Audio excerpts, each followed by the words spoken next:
Hello and welcome to Carfection Commentaries, where we dust off some of our back catalogue and celebrate the fact that we've been doing this for 5 years. Yay! Yes, where we're going to talk about some of the backstage anecdotes and tidbits of information about making the films that we do. Today we're looking at our Ford GT film with myself, Drew Stern, and Alex Goy. Hello! Who is the star and solo star of this film. I was greedy because I really wanted to drive all of them. If you do get sick of us talking about this, at any point, there'll be a link in the description. If you click on that, it will take you to the original version where you can just watch it as the good Lord intended. Otherwise, stick around and learn some things you may not have otherwise known. Begin! Ford GT. Yeah, these shots where it fades up from dark seems like a really simple thing. Took me so long to get exactly the right fade. Like a ridiculously stupid thing to spend time on, but like this film was so important to us. Oh yeah. Everyone that worked on it. We shot this the week after the BMW film. We had half the cars, we had the same amount of crew. That was our second $1 million car, the GT40 Mark III. One of only seven. One of only seven in the world. Steve McQueen's had sold for several $1 million 6 months before we had that one. That the white Ford GT40 now is red. And if you've been following any of the new Ford GT coverage in Europe at least, you would have seen a red Ford GT40. That's that car. I've driven that. It's really noisy. It's weird for them to trot out the Mark III because it's arguably the least attractive of the But what they've done, original. Ford GB has two. They've got the Mark III and then they've got a race car.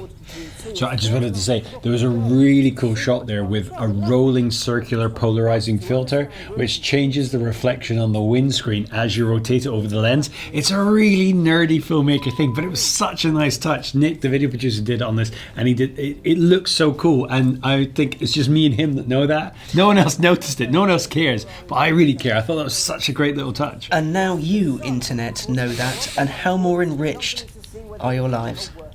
Pylons. And yet pylons. Why did we frame those in the background? I have no idea, mate. I was more concentrating on the priceless Ford supercar. This is an interesting thing I've always thought about Ford. They're really not precious about their branding, and I really love that. So you get the Ford on the front of the cover. It's really spaced out. They don't use the Ford, like the blue oval logo, like religiously. And then They they've do on got the new one. Yeah, but they don't necessarily always have that. Like on the Mustang, which is also a Ford product, they don't push the blue oval. No. So I love, I've always, and then Ford there on the side, they use a completely different font. There are so many companies that are so precious, and they've always been really precious about how their font is represented. And Ford has got this great loose attitude to it because it's Ford. It doesn't matter how you write it. It's Ford. It doesn't matter. You can't really muck around with Ford, can you? Again, those wheels. Look at that. Oh, wire wheels. Good luck cleaning them. Yeah, I was exactly going to say that. Pressure hose. Ford GT40. This came about. We had the idea to do it. We thought, how cool would it be? But we went to Ford's Secret Heritage Shed in Essex that has basically one of everything in it, and it is the ropiest shed you've ever seen. We've been there a couple of times to film stuff, and it's It's always full of cars in bits. Yes, priceless cars in bits. Rally cars, supercars, Muscle whatever. cars. And we went down basically to do a shopping list because after the Ford Fiesta ST launch, we went over and because we showed a film to one of the guys from Ford and said, look, we want to do something like this, but with your GT and GT40. And he went, oh yeah, come down to the shed and have a look. And he showed us this yellow thing. And he said, this is a Ford GT70. And I went, what? What's that? And he told me the story. And then I said, you know what, how about we get the GT40, the GT70, and what was then the current, admittedly 8 years old, GT in the same place at the same time. This was way before the announcement of the yeah. current Ford GT. Yeah. Long before the now new current Lamborghini priced GT was even a glint in someone's eye. And they miraculously said yes.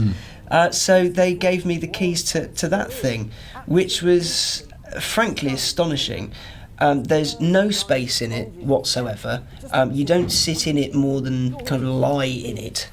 But the story behind it, the reason it exists, I find absolutely fascinating because it comes from an era where someone can make a decision that can affect so many people like that. Now it'd have to go through committee after committee after committee after committee. But basically, Enzo Ferrari said to Ford, "You can't buy my company."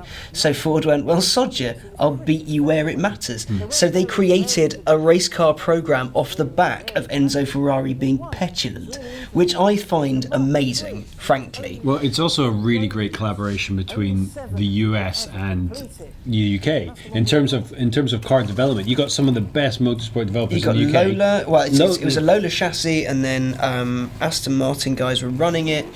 It was originally built in Slough, if memory serves, and on its first outing, Great shot. That's a really solid off-body bolt-on shot. Which I was telling a lovely story, sorry, and you became a nerd. Sorry, that I just had to say that just looked fantastic. I just had to mention. You're a nerd. Sorry, go on. Who are the contributing partners? But so what happened was they built this thing, and they were like, "Yep, got your race car, Mr. Ford. It's going to beat Ferrari," and it failed spectacularly, over and over again.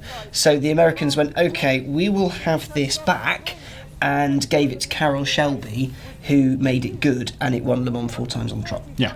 Barely modified, which I find absolutely fascinating.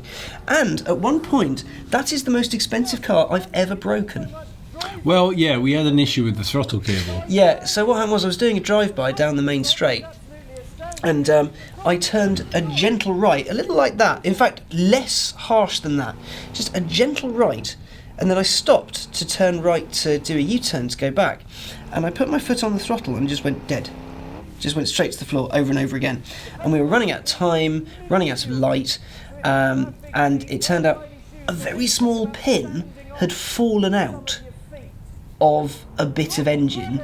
And they fixed it with, another pin and a stick. It was brilliant because old cars are easy to fix. We didn't actually have that much left to film, but crucially we wanted to film a drag race between the three cars. And But for the drag race, Drew, I wasn't in that car, was I? You were in that car. I was in the Ford GT. Yeah. I was in the one that I knew was going to win because I'm a glory hunter. Yeah. You were in that, and why did you do quite as badly as you did? I short shifted at first.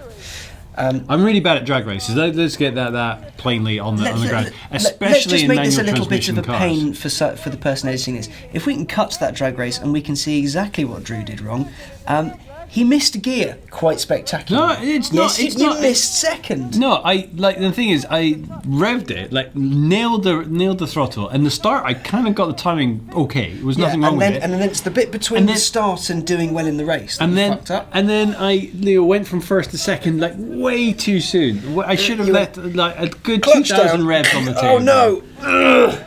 No, You missed second. I didn't miss second. There is video evidence of you missing second. Miss second. I short shifted out of first. You failed at so cars. I came into second at a much lower rev rate. I had much further to go, and I did bring it back. Lies. I did bring it back, but it was a lot You closer. still lost against a rubbish 1970s rally car, Yeah, but very very close. which you should have easily destroyed. That I tell you what though, that GT40 was one of the most difficult cars to drive. Oh, I I've refused to ever drive it after I did my pieces to camera. It was I was like, sod that. It was so hard, and It was recalcitrant. It's testament to Nick, who actually drove it in the drag race, how he was. Although he was our video producer, he was probably actually the most skilled driver out of the three of us. It's one of the reasons I'm glad he's dead now. Dead to us, at least, he's because not dead. it means I'm no longer the second best driver. I'm going on a shoot with him in a couple of weeks. He's not dead. He's dead. Where are you going with him? I'm going with him to South Africa. Oh, yeah, of course. That launch, you said, I'm doing this by the ways you want it, and then forgot to tell me it was in South Africa. Oh no, I never offered you that one. I was asking if you wanted to do the Panamera Turbo. Anyway, that's a different story for a different day. Nick was definitely the better driver, and that car. The problem with the GT70 was that the moment you tickled the throttle, it sounded like it was redlining. Yeah. So you'd go from idling to just. Meh! It was a hideous old V6. It's like, oh my god, I'm gonna and then you felt you had to shift into second, and If you did that, you'd stall and the battery would die. Here it is. Now, the fun thing about this was that they thought they'd lost this, but they literally found it in a box. Yeah. And it was decayed and rubbish, and they just fixed it back up. It's a bizarre thing. It's It a stupid looks thing. so weird. The whole thing was a parts bin special. It was after the Escort stopped being good at rallying. Bit Stratos And kind then of body. little bit. It's is it mid-engined? I think it is. Yeah. Yeah, it's mid-engined. So Yeah, it's kind too of narrow because at what front. they did was they realised the Escort was losing to mid-engine stuff, so they decided they'd make their own. But they made it as cheaply as possible. So if memory serves, they sent the one of the guys building it down to a shed and said, you can use these parts, but only these parts. Which is why it looks a bit ramshackle and a bit cack. I don't think it looks bad. I think it definitely looks of its bad. era. I love that kind of almost like Daytona style shunt off back, and it has a bit of the Stratos proportions, although it's a little bit too tall in the sill. See, the problem with the GT70 in the end was that while they were developing this, while the Escort wasn't being very good at being a rally car, they were developing the Mark II Escort, and as a consequence, the Mark II Escort rally car. So this had like a handful of occasions to prove itself, and on each and every one it was awful. So it's kind of the GT Ford that no one talks about. Literally, no one talks about Well, it. no one I've talks never about seen it. anyone else do a film on it apart from Other us. than the GT90. Well, The GT90 was a concept car. It's a that non-car. was in Need for Speed, and it could have been a thing, and it was triangular, and it was ugly as sin. They only ever made one. It was meant to have a quad turbo, but no more than one turbo was ever connected to the engine. There's footage of Jeremy Clarkson driving one at about 5 miles an hour, and Yeah. that's the closest that thing ever came to being in existence. And we got so much hate for not having it in this film. Go, oh, why didn't you have the GT90? Because there's one in the world! It's not a real car. Even the one never actually... The GT70 could have outrun that GT90. Yeah. There was no way it was a real car. There's That's- GT70 being driven by someone I who really knows what do to like do. that kind of back, that kind You're of... strange. No, that's Tell you like what, the Daytona. The Shelby Daytona that has thing's that proper back. tiny, and it has a full cage in it. And in our infinite wisdom, of all of the people that were there shooting, the person they decided to put in the smallest car we'd ever shot is 6'5". So to shoot my pieces to camera, this enormous man, Gareth, had to fold himself through a box about this big with a big old camera and then handhold it while I tried to drive this hideous It was so hard to yellow drive. beast. It was awful. That's why in the tracking shots it's yeah. Nick. Yeah, because he's the only one that could drive it. I kept stalling it and I was like, no. Nick got it to work, but I kept stalling it. In fact, Swear words were uttered. there were, and the problem is that the battery wasn't working. So No. when you stalled it, you had to use an external battery to start it again. And I stalled it coming round the last corner, but I was still moving. So I actually got out and used the momentum to push it up the straight. You I was managed to get it round a corner. I'm impressed. I barely managed to do that. I got it all the way round to... I did a whole circuit, but on the last corner I stalled it. Love it. It looks like the actual gears are drawn on in Tipex. Tipex. I think they were. So you got like, as a labour of love from the guys in the Ford Heritage Shed, they've done an amazing job. You know what I'm noticing most about this? That we're driving backwards on Yes, Castle Coombe. most of the shots for this car, we're driving the wrong way around the circuit. There's Nick again. There's Nick again with his beard. As you can We tell, didn't even try to cover that up. no, didn't even bother. It's just clearly Nick. There's the Ford yeah, GT90. we mention it. We did mention it because you can't not, because it's a monstrosity. Look at that thing; it's so ugly. Don't you say it looks It's that nice. kind of Bugatti EB110 kind of era of weird Yeah, ideas. but the Bugatti EB110 looked good. That looks like Alt J's dream, because they love triangles. I don't know what Alt J is. They're a band, and one of their songs is all about don't you think that triangles. exhaust looks a little bit like the LFA's exhaust? No, because the LFA's exhaust is attached to a real car. Whatever. Ooh, Ford GT. Hello. Yeah, there we go. Back to No the... ABS, no traction, no fear, really. This no is miles per gallon. no miles per gallon. Very nearly drained the tank on that. Just an amazing bit of kit. The power. It's 550 horsepower, something like that, and it just And a manual flew. gearbox. And a manual gearbox. It felt so good. It felt Engine bay looks so good. yeah. Really, really nice looking engine Now bay. this was like maybe our second, possibly third shoot at Castle Coombe, and there are two kind of hairpin chicaney things. One of them is very obvious that it's going to turn, but the other one, if you don't know where you're going, you can just go in a straight line and hit a big wall of tyres. I very nearly did that in that car. Ford doesn't know that, so hi Ford. Thankfully I didn't, but it's a bit of a handful, that thing. I think Fantastic. for kind of revival designs where they've taken an old concept and kind of revived it, like say what the Z8 was with the 507, that is one of the best reincarnations of a design. It's like mini Fiat 500 That's better. Ford GT. Yeah, that's You the may best. notice that the clamshell at the back isn't closed. We didn't realise that at the time, but apparently we can't close things No, I mean, because we're morons. yeah, you know, if we were being a bit dishonest, we could blame Ford for having incredibly bad panel gaps. Or we could just admit that we're idiots. Yeah, it was a rushed shoot, despite the fact that yes, we had half the cars that we had on the previous shoot that we'd done there. Oh wow, that's a nice little move. That was a very aggressive steering I think move there. that was a bit brave. Yeah, a little bit, but it goes testament to the steering on the car that you're able to. Yeah, it's really blatantly so open. bad. It's so it's bad. like, wow.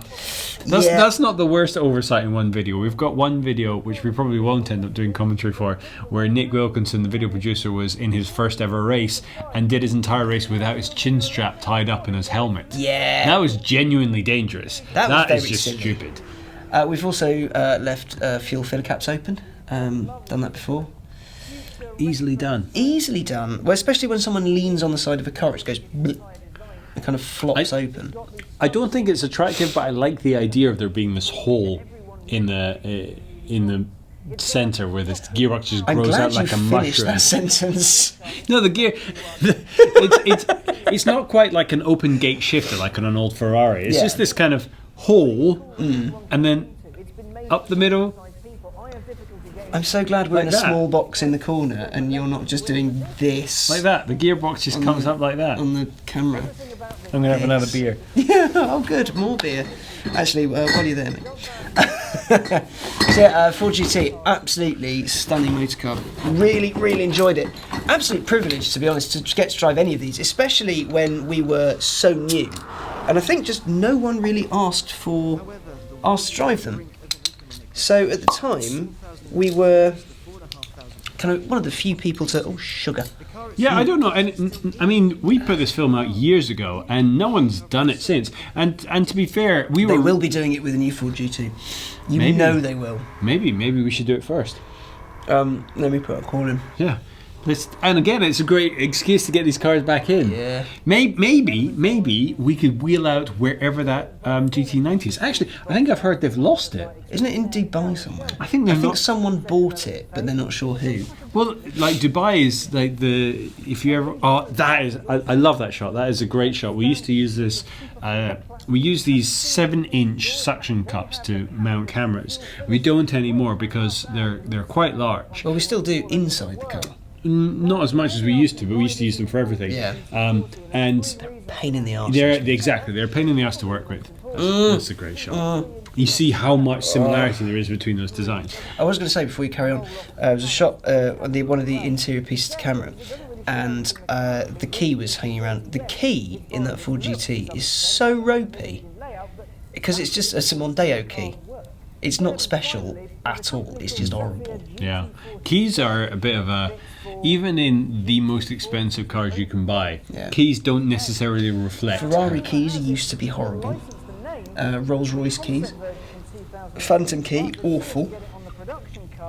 Dawn key's alright, still a bit chunky. Just look at that. It was a stunning car. Is that early use of Twixtor, I believe? I don't think we had Twixtor back in the day. Twixtor is a Not- plug-in that not- you can not use legitimately, we to, didn't have it, I don't to think. create slow motion effects. No, there are other effects available to do slow motion. I think we used. Look at that. Just And look at those two. There's cars. one thing that we've always done on Carfection is taking the time to really look at cars. They're not always the most fast-paced videos. The most kind of MTV style editing. The most look, me little cameo driving the GT40 There's rather. Nick driving the GT70 because we couldn't do it. Oh. See that shot alone. See, I remember. That is that a shot. really poorly framed shot. Yes, I it is. have to apologise. Thing for is That's really that bad. shot with the GT40 and the GT side by side. I remember being in the GT and you overtaking me and hearing your V8 going past. And I was like, Oh, this is a good day. Yeah. This is a special day. I was- still have that jacket. You don't have that hair. No, I don't. No. I'm kind of glad. All those sideburns. I do have those glasses, but they're kind of on a bedside table, and I never use them because they're rubbish. And I'm more blind now. Fair enough. Look at that! All three, there's, and there's a crossover. Yeah, and that- we were trying so hard. That kind of really sums up what that day felt like. It was, I mean, it's not really, it's just the beginning. That's kind of what kind of could have been a tagline for what we did that day. And we were so proud of what we did. We don't do this anymore. We should. We put our names on what we did. We got some great photos from the day as well, from Rue, who comes and does our If there is a photos. demand in the comments, I can reshare our photo gallery on Facebook, because it's there. It's on our Facebook page. Actually, Charlie, while we're here, can you click here to see the drag race? Here is the drag race. Here's the drag Here race. is Drew Okay. cocking up. So Let's we have see. Full- Full full screen. screen. Right. four Okay. GT cars, one empty track. That we haven't watched this in a good couple of years. Now, I believe all I did wrong was short shift out of first into second, and you think I actually missed a gear. You missed the gear. It's a great shot of that car. That's a great shot. Looks good without the gears mangled. See, look at that. That's the winning car right there. Mostly because it has twice the power of anything else. Yeah. Slow roll in, very Need for Speed. I like it. And you guys didn't give me a GoPro either, because it was just you two being like, "Oh, I want to have a fun time." That spat so much gunk onto Nick. That's third. That's third. Okay, you missed third then. Yeah, not you second. grunched third. That's not why I didn't do as That well. is why you didn't do as well, because you knackered third gear. No, and you're not very good at driving. I struggled getting into third gear. Well, I think he well and truly that. That is a 60-year-old transmission. Yeah, and Nick beat you in a rubbish thing that was rubbish at being rubbish. It was just rubbish. No. I You're think, rubbish. No, I stand right. The reason I lost that was because I short shifted out of first, not because I missed third gear. By that point, the damage had been done. I think I'm right on that. I lost because motor racing excuse. Okay, whatever. Well, if you want to watch the unadulterated version of that video, there's a link in the description that will take you to the pure version with the original audio, and you can hear all of Alex's beautiful monologue about why those cars are so significant. And That's the nicest thing you've ever said about I it. heartily recommend that you watch it because it's one of our favourite films we've ever made, frankly. Otherwise, please stick around here on YouTube. Don't forget to like, subscribe, and share. We can only really keep doing this if you guys keep doing that, so please do. And in the meantime, it's goodbye from me. And goodbye from me, but don't forget to comment that Drew is rubbish at driving. I need a wee.